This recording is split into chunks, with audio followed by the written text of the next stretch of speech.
Imagine getting paid just for sharing your thoughts on products and services you use every day. With Survey Junkie, it's that simple. Click on the link in the video description to discover how you can start earning today by taking surveys. A convicted murderer who poisoned a married couple with fentanyl may have killed his own father and avoided detection, police fear. Luke DeWitt, 34, was jailed in March for life with a minimum of 37 years after he used the opioid painkiller to fatally poison Stephen and Carol Baxter in West Mersey, Essex. But in a bombshell update, detectives are now reviewing whether the murderer was responsible for the death of his father, Vernon, who had been prescribed fentanyl before he was found slumped in a chair at the family home in 2021. Essex police said officers will not hesitate to act if they come across fresh evidence, the BBC reports. Detectives are also said to be investigating the death of DeWitt's grandfather as part of their review. Mail Online has contacted Essex police for comment. DeadSupt Rob Kirby previously told the BBC he had absolutely no doubt DeWitt would have carried out more subtle murders had he not been locked up. He also could not rule out whether the murderer had targeted other victims before he was convicted.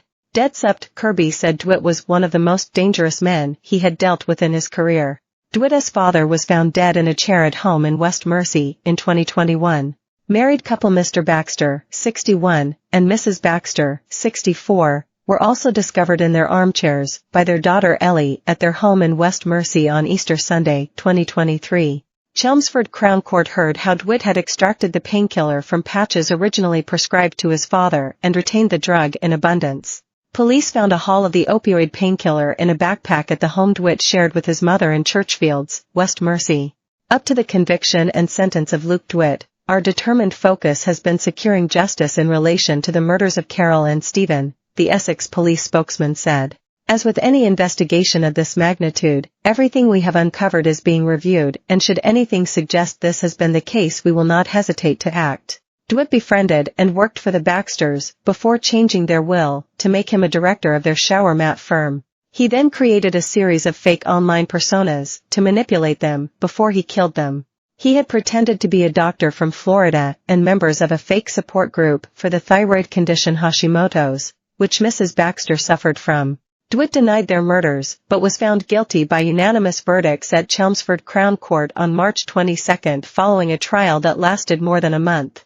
He was sentenced to life with a minimum of 37 years by Judge Mr. Justice Nicholas Lavender, who said DeWitt ended their lives and brought grief and misery to the lives of others. Mr. Justice Lavender did not accept the prosecution's assertion that DeWitt's behavior was sadistic, because his victims were sedated when they died. But he added, "I consider it was possible that what motivated you was the desire to exert control on others. Deciding whether someone lives or dies is the ultimate form of control." The judge also told DeWitt, "It's distinctly possible what motivated you was a desire to control others."